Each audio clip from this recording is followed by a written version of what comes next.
We are back on the Exit 52 podcast Sunday night, June 16th, 8:47 p.m. here on the East Coast. My name is Jake Louque, and I'm joined by 2 out of 3 Arditti. Another 2 out of 3. We like that. How we doing, pal? We're good. We're good. People think the 2 out of 3 thing is a joke. It's not. It's just every series. It's all they do. Doesn't matter how many Philly fans come into town or, how loud they are. It's just, thanks for coming. And we'll take our 2 out of 3. Enjoy your moral victories. Is this the first one in a while that we've had a victory on the recap shows for the day of? Yeah, I'll have to go back and look. I guess the last one was Tampa when they won all 4. But yeah, like we said last week, it seems like they win the first 2 and then they'll drop the third one. And it's like, oh, okay, whatever. But yeah, this is it's always nice to pod after a win, especially one where you can just really, really beat up who I was told is a very good pitcher. I didn't see it today. When you give up as many home runs as strikeouts, I don't know if you can be in the Cy Young conversation, but yeah, shout out Zach Wheeler though. He looked like he was having fun.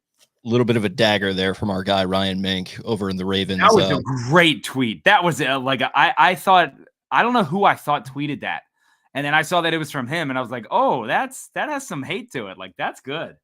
Looked like he was in the stands with his young daughter there. Her name escapes me, but happy Father's Day to you, Ryan. Great tweet as well. And yeah, taking down old Wheeler there, who, like you said, in the Cy Young conversation for the NL side, going head-to-head against Corbin Burns. And what do you know? Corbin Burns just continues to shove, continues to produce for the Orioles. Just a very, very good weekend of baseball. I was very dialed in, obviously, to the Friday night game, which was, I think, as crazy of a game as we've seen. It didn't go the Orioles' way, obviously, but I think that was probably just from an entertainment standpoint, it had to be my favorite game that I've watched this year. And then I was there in the house on Saturday afternoon, just blisteringly hot. House was absolutely packed, like you said, a lot of Philly fans. So had my standing room only tickets and made our way to the center field bar. We did like the little kind of, you center yourself in a certain spot and you kind of wait for things to clear out. When's this person going to get a beer? When's this person go to the bathroom? Then we inch our way slowly forward, wound up getting into a decent spot there. So I got to take in a lot of that as well. And then kind of had one eye on the US Open today, one eye on the game. The game wound up having a much more favorable result for me. That's actually why Spenny's not here. He's out celebrating right now. His lifelong, guy that he's been rooting for, Bryson DeChambeau, takes home the victory. So congrats to Spenny for that. That's the reason why he can't join us tonight. But not here to talk about that. We're here to talk some Orioles and just overall first word that comes to mind with this series for you. Entertaining. I mean, again, like you said, that game Friday night was. I mean, you couldn't write a script of a game to be more crazy like that. And it does, obviously they end up losing with the rain delay and all that. And there were people who were like, rain delay in the 11th. And it's like, yeah, it's dumping rain. Like, it wasn't like this isn't a power outage in the Super Bowl. They're like, how can you have a rain delay in the 11th? It's like, I don't know if you know that it's allowed to rain anytime it wants. It just does. Like, that happens. So it's kind of like when, and I don't mean to generalize here, but like when a grandmother or somebody like won't pick up the phone after dark or like won't drive in the rain. Like it's just kind of like a funny thing where you're like, what are you talking about? And it's almost like, I don't know, everyone has their own little things, little quirks and oddities. And I think that's one of them for some of those people. But I don't know, like maybe I just wasn't following closely enough, or the cameras weren't doing a good enough job. I had no idea it was like raining that hard. And obviously it started to come in super hard there in extra innings. And then the crazy thing is that it happened immediately after Cedric reached on that wild pitch, slid in there. We felt like the game was going to be over for a second because they made the out call. I certainly wasn't sort of disabused of that notion, but then they go to the review. I was watching the Phillies side of things, their broadcast crew, who they were pretty neutral on it, but obviously you go back and watch the clips of Kevin Brown and Jim Palmer, who did an excellent job with that moment. Cedric swiping that bet. Yeah, another stand-up week, and those guys are in mid-season form now officially. Cedric swiping the bag. Kevin Brown, oh no, he's safe. Like Kevin, like he, obviously when you're one of these local guys that covers the team, and when you're a play-by-play guy, it's a little bit different. But when you are a local guy, you definitely do have a bit of a rooting interest. And as much as Kevin was right there, you could definitely, like, when his homerism comes out, it's always a treat because he is a true pros pro. And then Jim, obviously, with the barb to what's that guy's name? Charlie something. Yeah, the Charlie state umpire. You've been getting him wrong all night, Charlie. And man, what an insane occurrence there with the wild pitch. It bounced right, of course, off the T. Rowe Price sign. And I think it was Marchand maybe was in there as the backup catcher with the second best catcher in baseball currently on the shelf.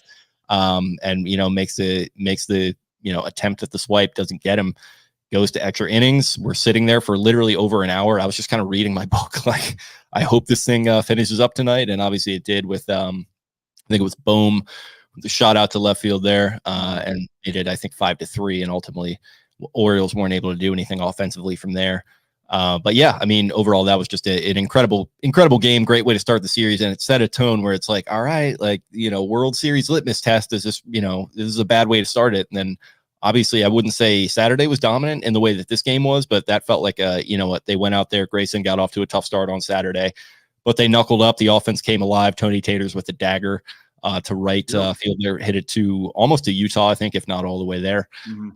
And yeah, just an incredible game there as well. And then today, obviously, a little bit more of a comprehensive effort. But overall, if that was your litmus test, I think the Orioles stand up pretty darn well to just about anyone. And obviously, they'll see the Yankees again soon. But as of right now, it's hard not to feel very good about them. 100%. Again, litmus test, they pass with flying colors. The Mullins play too. And again, I mean, we haven't even talked about Kyle Bradish and that whole thing and his start on Friday. But if you go back and you watch the Mullins clip, and this is where just think about Spenny pulling up the clip. Sorry. Oh boy. If you go back and watch the clip, the second Ced slides in, he slides in, they call him out. He pops up right away and he says something to the umpire, and the umpire kind of looks at him and goes like this, like, okay, I think he knew he said, like, because then Ced kind of calmed down and walked away, and he was still saying, I'm safe. And they showed him and Hayes, and you could see them watching the big board. And I think Hayes says like 100% you're in there or something like that.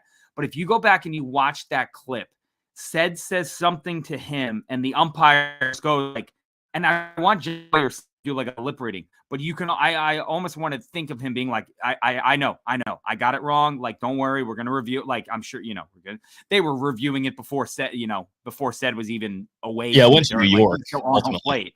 Yeah. And so again, I think that was, hey, listen, it was close. I didn't really see it. I called him out. We'll get it right. And again, I mean, he was safe by, it was an incredible play. He was easily safe.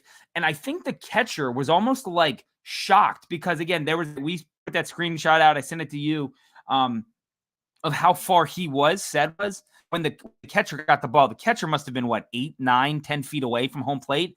And Ced was like, he wasn't even in the screen.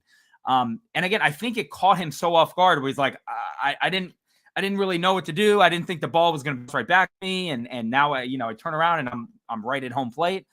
Just an incredible play by that really kickstarted Ced's week. He had 2 great catches on Saturday to help Grayson. One saved a run in the first inning. And he made those plays. He was getting hits. He had a good weekend. This is kind of a weekend that we needed him to have and kind of ease himself back in there. But again, I mean, if Ced, I tweeted, I said, if Ced hesitates once on this play, he's out. And someone was like, well, he did hesitate. You just couldn't see it. And I was like, well, okay, well, I didn't see that part, obviously. But I mean, for him to just take off and go, that's a game saving play. Ultimately, they end up losing. But I think I jolted my brother awake on that because he was sitting there watching next to me, maybe dozing off a little bit. And as soon as that ball slipped past to the catcher, I yelled, run. And he, like you said, it was maybe he did hesitate for a second. It definitely did not look like it from the TV copy. And we did actually reek Spenny for comment on this because he has been big on the Cedric Mullins trains the last couple of years, tweeting out the gif of the man on fire walking. Spenny did lose faith a little bit in Cedric the past couple of weeks, just like everyone else did. And I think it's totally fair to kind of have that take. And even if it is just, hey, let's send him down for a little bit, maybe let him, or even like a phantom IL, let him reset mentally and figure things out. Maybe it is a testament. And Ryan Ripken has been one of these people who's been like, hey, just, stick with him. He'll figure it out. And overall, it's like he's been hitting 7th, 8th, 9th most of the time anyway. Like you're going to have that with a guy like this.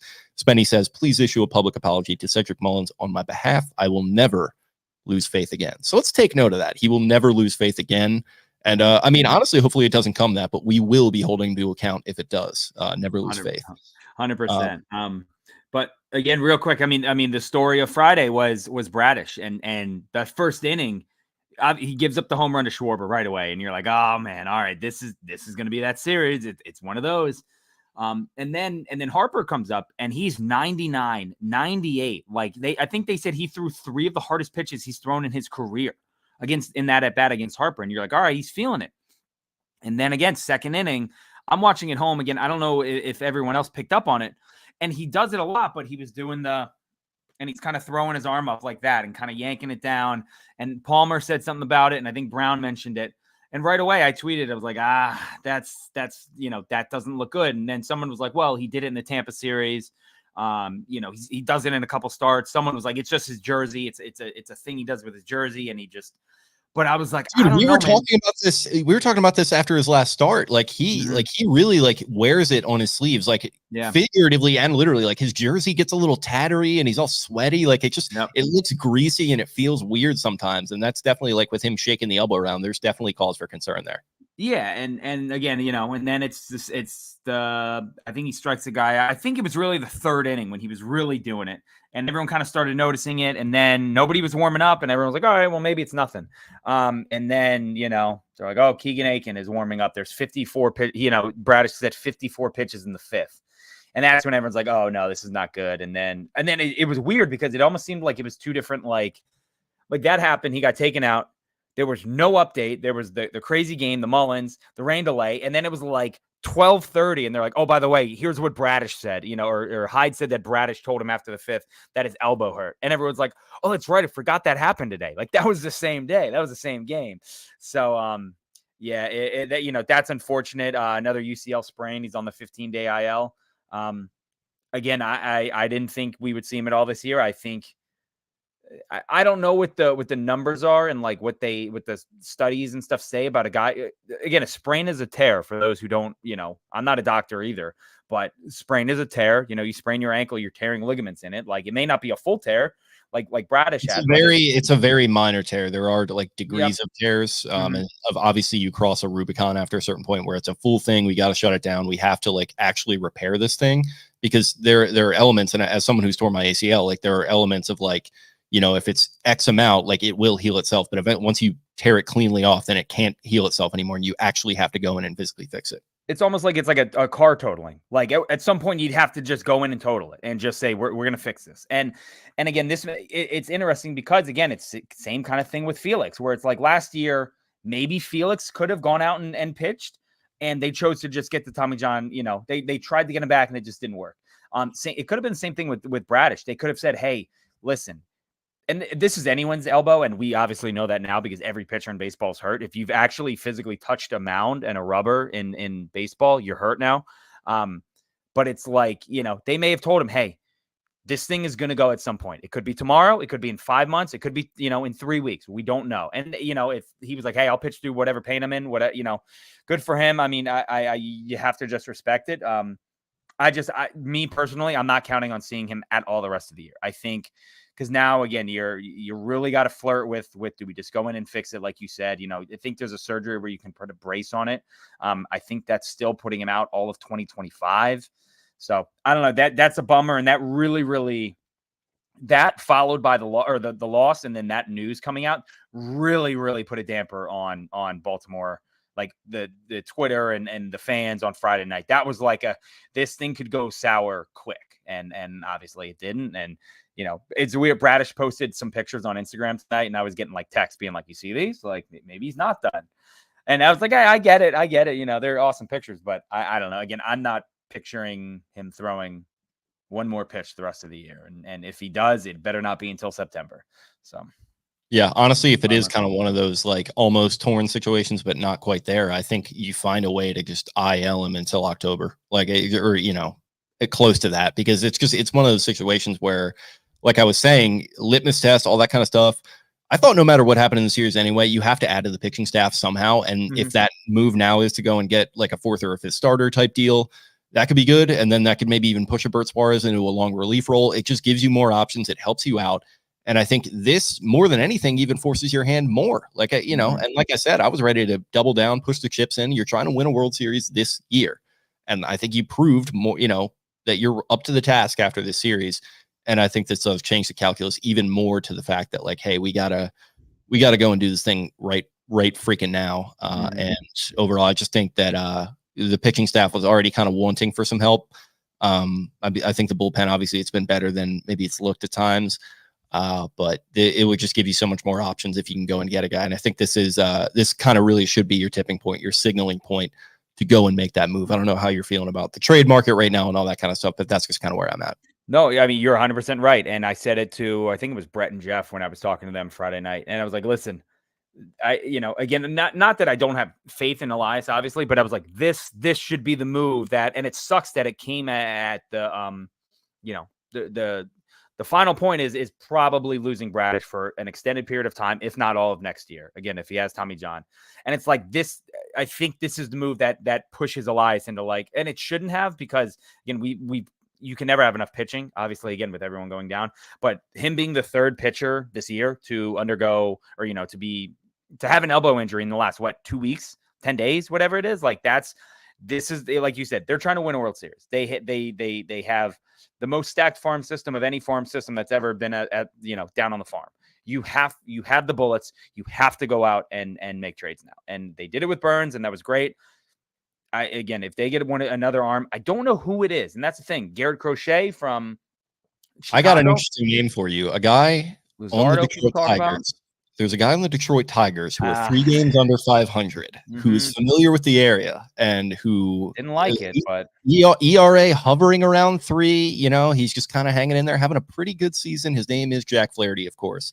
No, I'm just kidding. But it probably people have said that. I think someone in the warehouse was like, hey, maybe it's Jack again. And I was like, I don't. Again, he didn't like it the first go around. Didn't want to be there the first go around. I don't know. Maybe Burns could kind of slap him into shape or something like that. Show him how a veteran is supposed to act. Well, I mean, the Orioles messed up with Burns anyway. That's not working out well for them at all, because Joey Ortiz is a generational prospect. It's 5 home runs. It's very good. I like Joey Ortiz. But yeah. I do too. That was one of the more ridiculous comments you'll see from Bryce Wilson, who obviously he's standing up for his guy, but I don't know, he's probably not too familiar with the current log jam in the Orioles infield right now. And I don't know if he's been checking the stats, but Corbin Burns continues to be as advertised and more. Pretty good. He's pretty good. Even today, it was funny. I was thinking, I was like, it's fitting that he was pitching on Father's Day, because he just seems like such a dad. I'm going to get in there, I'm going to go to work, and I'm going to go home. I want to clock in, clock out, at the office. And that's exactly what he did.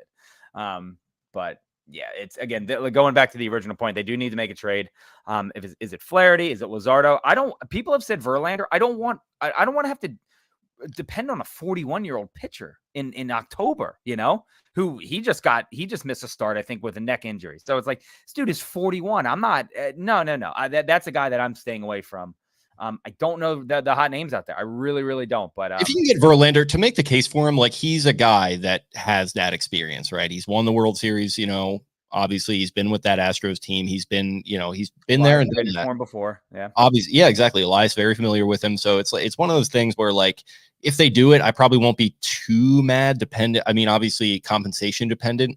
I don't want to, like you said, he's not going to be around for much longer. So you really don't want to give up too much for him. And maybe that's one where you wait right up until the deadline. Houston just kind of cuts their losses and you just say, all right, let's just go ahead and make this move. I don't want him to be the move. I don't want it to be the Jack Flaherty move where they're like, we didn't do anything, but we made a move to make a move. Exactly. It's you got to put strength on strength here. And again, it's kind of we're seeing it bear out right now with the way this rotation is set up, where you've got the Clydesdale and his two little junior ponies behind him with Burns, Bradish, and Grayson, obviously. And now with Bradish getting hurt, it's and then you've got the other side of the coin, which I all freaking credit in the world to Bert, Suarez, Cole Irvin, and now little Cade Povich, obviously, who have pitched their little balls off to a certain extent. I mean, these guys have been really holding it up, but you can't totally count on that. When you look at the variance and especially as baseball is a very long season, and it's easy in some of these sleepy games, or maybe easier to kind of compartmentalize and just say, hey, you know what? It's June and it's the middle of the day and it's hot. And maybe this team I'm playing against doesn't care about being here. When you get to October, it is completely ratcheted up. It's totally different. Every single pitch matters in a way that it doesn't during the regular season. And it's just, you really need to go and get a horse, I think.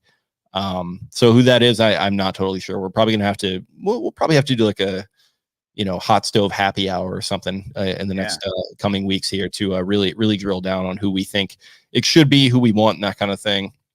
Because it doesn't do any good to just throw out, make a trade without proposing any solutions. But at a certain point, it's not our job to say who it is. It's obviously on the front office who, we'll give credit to when it's time to do that. I think for the most part, it has been time to do that this year, and we'll also call them out when it's not. And it's time to get active. It's time to hashtag get involved. And I think, it's proving more and more so with Bradish's injuries. Yeah. Again, I mean, it sucks, but it was awesome to see. Because then again, it turned into like, all right. And again, they used everyone in the bullpen on Friday night. They used Aiken and they used Kimbrel. Shout out Uncle Craig. I mean, yep. I loved a little of that from him on Saturday. That was like, yeah, fuck that. Yeah. That is what it's all about, man. Like, that's what makes sports so much fun. Like, and I was in the house, like I said, on Saturday, Phillies fans, like most of it good natured, but obviously, but they're like, Craig, you fucking suck. Like they're doing the Philly thing. And like, I don't know like about anyone else, but I had 100% positive interactions with Philly fans. A lot of shit talk, obviously, but it was all in good fun. They were happy to be there. And I think they were obviously riding high off the win. And I'd be curious to see what their thoughts are now. But yeah, overall, it was good. And yeah, Craig giving it right back to them with the putting the hand up to the ear. That is so much fun. And like, as much as you want to rag on the guy for playoff, choking and all that kind of stuff, and the difficulty with Philly there, like that is absolutely what it's all about. That's so much fun. Yeah, agreed. But again, I mean, he pitched well. Friday night, used everyone. I think they used Tate, they used Aiken, they used Cano, they used Perez. So Saturday became like we need 7, we need 8 Grayson. Like you absolutely have to do it. And again, that gets off to a rocky start inning. Get one. Saves another run with that catch. And then I think they score, and then Sosa hit that home run, which is that was a bad pitch, that he hit that home run. That was a slider on the outside corner that he just took the other way. It's not like it hung up there and he yanked it, 440 over the wall. That was a great piece of hitting by him. So, and then from there, Grayson he really buckled down. He had that, the weekly Jacob Calvin Meyer mention, like, he had that strikeout, I think in the 6th of Sosa, was it, I think? And he did his, he loves the spin on the mound. The strikeout, yell and spin. That's great. But he was awesome, and he gave them exactly what they needed. It was 7 innings, 7 hits. So again, guys were getting on. 2 runs, 6 Ks, and my big thing, this is what we talked about with Povich, 1 walk. He walked 1 guy. He gave up the 7 hits, but he absolutely did not, hurt himself further by walking guys. That's a brutal lineup too. And they got Harper, they have Schwarber, they got all these guys. And the top of the lineup in particular, and that's kind of where most of the damage was done. Yeah. And Friday night, who is it? That catcher Marchand or whatever hits his first career hit. And his first homer in 3 years. Yes. Like that's where it's just like, oh, come on, it's gonna be one of these games. But yeah, the top of the order, if you can get by those guys. And that's why what Brian Baker did, my guy, let him bake. Saturday when they're like, oh, he's facing Harper, Schwarber, and I hate to do this, but I was one of those people tweeting that, and I immediately had to. That was a how's my ass taste from Brian Baker to me. I did the emoji, and I think he even pitched Friday night, I believe. So again, there was a lot of guys who went and they needed a big outing out of Grayson, a grown up outing, and they got it. That's exactly why Dan Duquette drafted him all those years back. So that was awesome for him. And then that was the day of Tony. He kind of set himself up for a nice Father's Day by turning into the literal father. Gunnar 2 for 5. Oh, and then Soto coming up high. I don't think he did it on purpose, but that look from Gunnar was like, all right, watch this. And again, you've never seen someone run harder out of the box after that one. Adley 0 for 3, Mountcastle with a hit, O'Hearn 2 hits, Santander 2 for 2 with 4 RBIs and a walk. So he made stuff happen. Mullins again had a hit.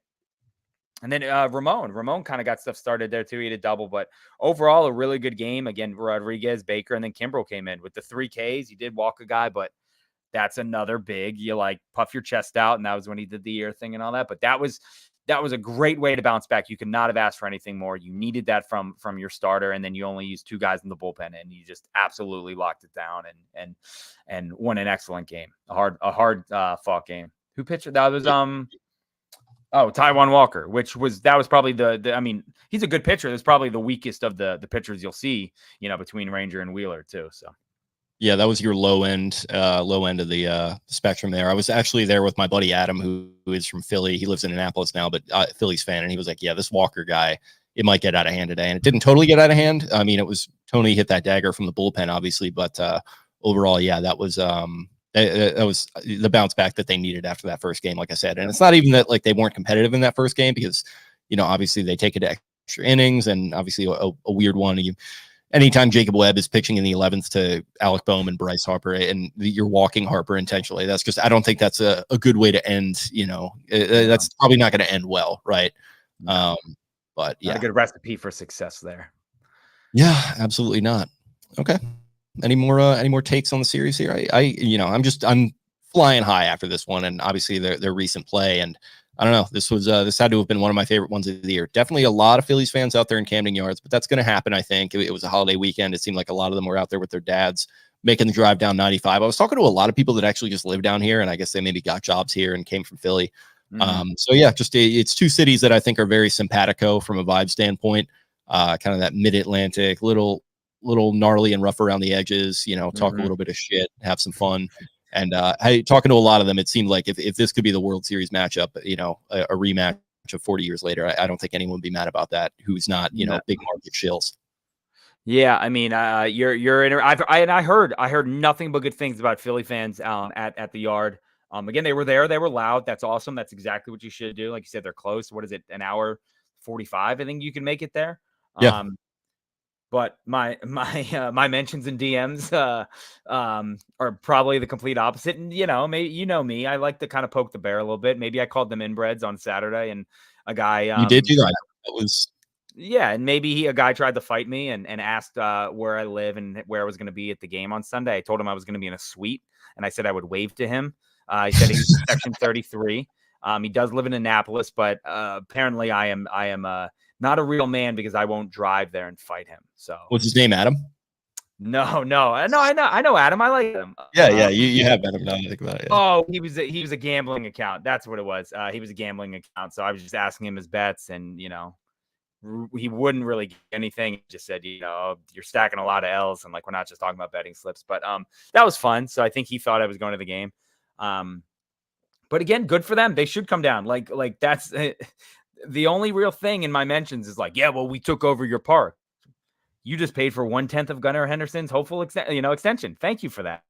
Like it's not a flex. Like they're like, apparently they were like, the Orioles need the Phillies help for selling out a game. And it's like, yeah, that's the thing. I go, like Philly fans, like at your stadium, other people go. It's not just your team. Like it's kind of like I said, it was like anecdotally, it was a lot of people that live in Baltimore that are Phillies fans. It's reasonable that two cities within less than 2 hours of each other would have that. And it's like it kind of reminds me a little bit. It's not totally the same thing, but it's like, oh man, these Steelers fans, they travel so well. It's like, dude, the Steelers are a national brand. I don't know how many fucking bandwagon Steeler fans I grew up, not to call your family out, but like people like that I know, like my cousin who has no connection to the Steelers whatsoever, Steelers fan, because they were winning Super Bowls, in 2005 when he was like first cognizant of sports. That's how that happens. They're not traveling all over the place. They're just all over the place. So yeah, and again, it's like you said, less than 2 hours. Camden Yards is that is a circle the map, like the circle the schedule. Like, oh, this is a game we should go to.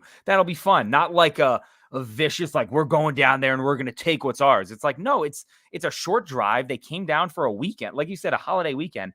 But like, again, people being like, oh, how embarrassing. It's like the Orioles won this series. It could have been 100% Phillies fans. I don't care.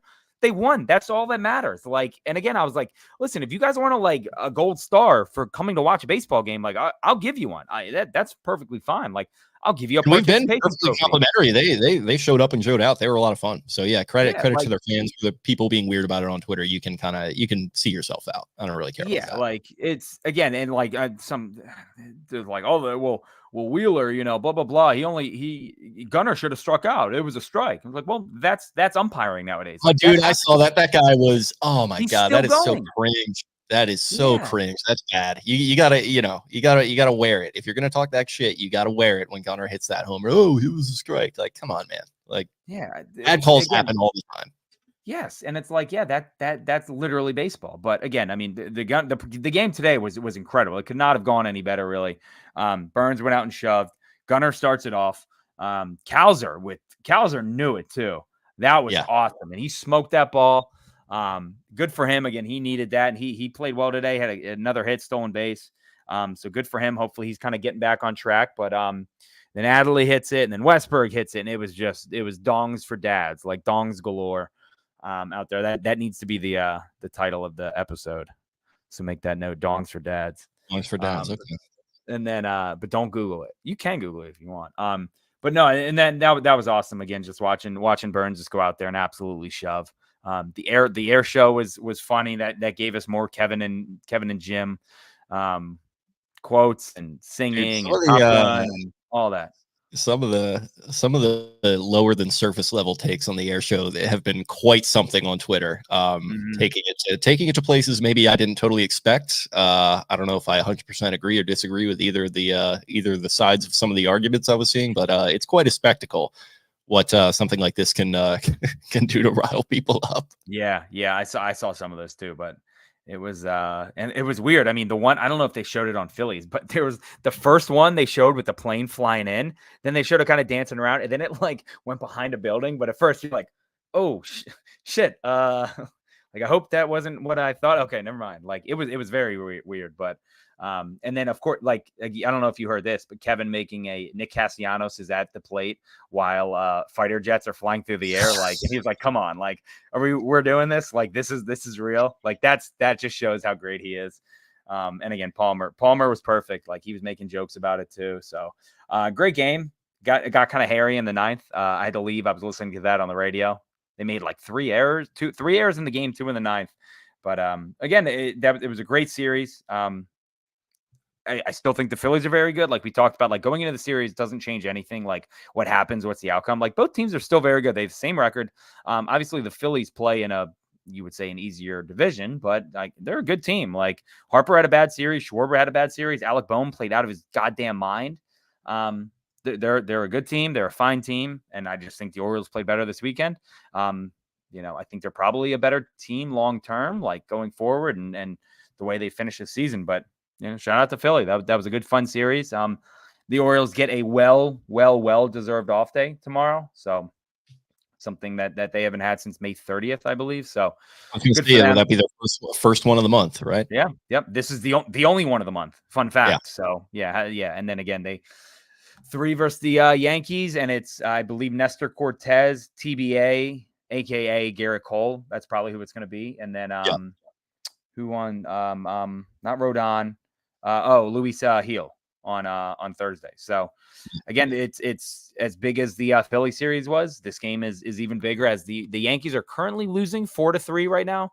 In the bottom of the 7th. So Rizzo went out with an injury as well. We're getting some comments here. Our guy Seth, who's actually a Yankee fan, who's following along with us. Glybar swinging at ball 4, never in the zone. Yeah. Keep an eye on Ben Rice to replace Rizzo, absolutely crushing it down in Scranton. Actually met some Philly fans that live in Trenton. Ooh, we had some nice Trenton Thunder discussion. Thunder, yeah. There we go. Yeah. There we go. But yeah, again, it's just another big series, massive series. Suarez, Irvin, Povich go for the Orioles. So there were people who were like, with the off day, are they going to kind of maybe force Grayson up a day or put Burns or I think it was Grayson. Yeah, they were going to try and get Grayson in there somehow. The Orioles aren't going to do that. And again, no need to mess with it right now. You know. And again, like this is going to be another series. If the Orioles lose this series, there are going to be people who are like, "Yep, I knew they weren't cut out for it." And it's like it's not what this series should be. Like again, they are in the middle of hell month. And I think, what did I write? They're 11-5, I think, so far. And 16. So they're 11-5 through this brutal schedule. If they end up 11-8 after this, people are going to, try and write them off.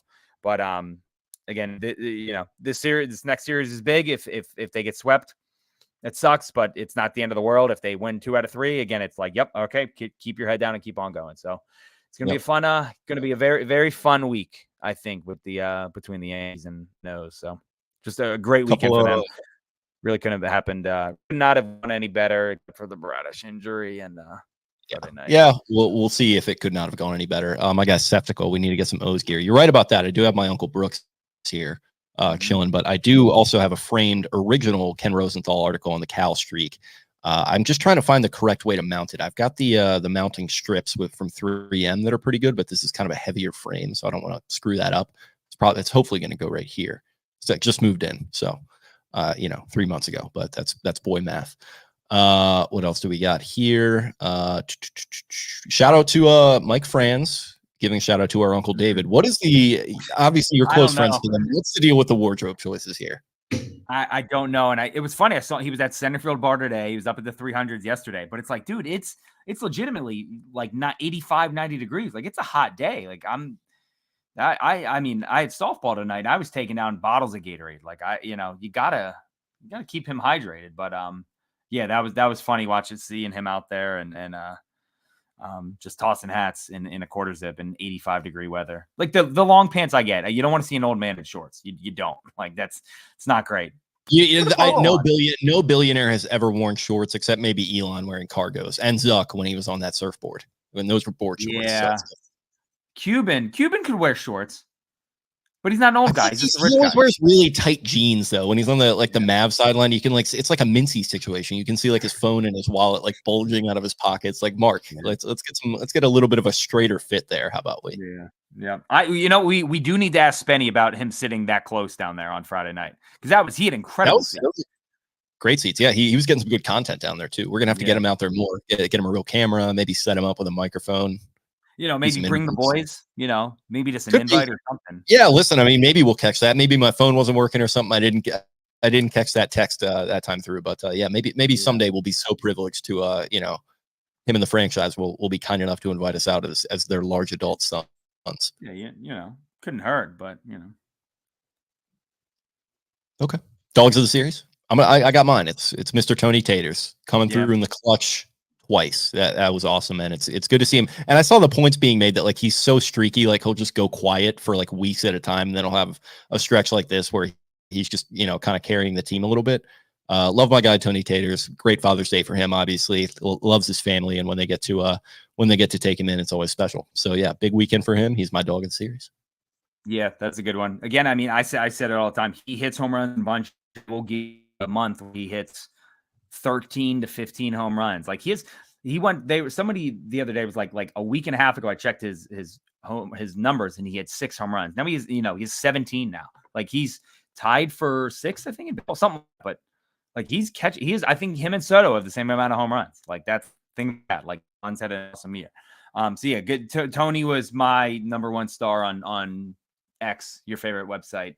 And I got to go Grayson. I think just the way he really sacked up after a tough way to start the game, just came out and absolutely shoved and set the tone for Saturday. That's what they needed, and he passed the baton to Burns. So Grayson, I think they said it was career long or longest this season, at least 7 innings. So that was awesome to see. Big strikeout numbers, only 1 walk, the fire spin coming off the mound. So Grayson is he gets my dog of the series.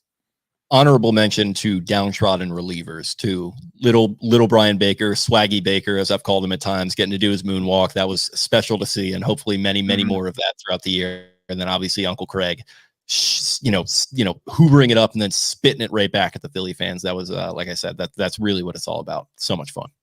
100%, absolutely great series, a lot of fun. My mentions are going to be very fun. I got some tweets to send out too. The Elon one that I tweeted out today. I'm sure you've seen the video though of him like jumping on the stage. Yeah, have you seen it? Oh, I've seen it. Don't worry. I'm just kind of like, it's maybe because you can't see my likes anymore. You missed maybe some of the more provocative ones that I was enjoying. Send them this way, yes, because I need to see those. But I had that ready to go of being like a Philly, like 90% of Philly when you drive down to Baltimore and buy a bunch of tickets and then see your team. Some people are morally opposed to billionaires existing. I don't know that I'm morally opposed to it. I just hate what it does to people. Like nobody should have yes men around them like that to the point that they make you act that way. Like that's the result of that. It's just being surrounded by yes men. That's why Zuck is doing this sweet baby rays and the sunscreen and all that stuff. Mm-hmm. I don't know. I think Uncle David is really he's carrying the torch right now, and that is a difficult torch to carry. I think Bezos is doing all right too. Bezos. He seems normal, but somebody said this seems like a Tim Robinson skit, or like I need a Tim Robinson skit where he comes out to do that and just does that for the entire speech and then like walks off. Like it's almost like a Pointer Brothers vibe, but He was giving me some Carl Havoc vibes, like Carmine Laguzio sitting in the trailer. Yeah. Suffice it to say, Carl's a lot. A lot. Yeah. We're going to set up a camera around it as Carl just kind of messes with their day. Elon is a lot, but yeah, I got some tweets going out, but you know, thanks for coming. His dog is loose. Yeah, thanks for coming, Philly fans. We appreciate you, and best of luck. You know, people are like, we want to see you in October. Hey, yeah, exactly. If it happens in October, I think that would be an ideal situation for all parties involved. That would be a lot of fun. I don't know if the I-95 corridor could handle that, like physically. Yeah, but it'll all be contained though. Like you're not gonna have to worry about any sort of break and contain or anything like that. It'll all just be in one corridor. We'll handle our business, and then we'll all move on and be better for it. Maybe not physically, but mentally we'll get through. I was gonna say definitely not mentally either. Mentally, I don't think there's too much going on there to begin with anyway between either party. I think both of us very much a testament to that. I got nothing going on up here. I got zero. Yeah. Nor do I, my friend. Let me tell you that. All right. Well, a lot going on in this series recap. We very much appreciate you guys hopping in, listening, following along all throughout the series on social media and then on the series recaps as well. These are a lot of fun to do, and this was one of the more fun ones we've gotten a chance to. Thank you, my friend, for joining me as always. Thanks to everyone who followed along. If you want to help support us, best way to do that is subscribe to our YouTube channel, and that'll give you all the alerts and everything you need to let us know when we're about to go live and we have a new video going up, whatever it might be. You can find us on social media as well at XF52 Podcast on X. Same thing on Instagram and TikTok. I am at Jake Louque. That's LOUQUE. Eric is at EDITTI22. You can find Brian at Barstool Banks, Spenny at Ravens 4 Dummies. That is the number 4 in the middle there. Taylor at Taylor Smythe 10. Shout out to our sponsors: Gimme Sammy Seafood, Black Eyed Susan Spices, Fed Thrill Sunglasses, Clipper City Barber Co., which we might actually watch the space. We might have some cool stuff coming up on the horizon with them. So keep that in mind. And in the meantime, we'll talk to you guys again very, very soon. Have a good Sunday night.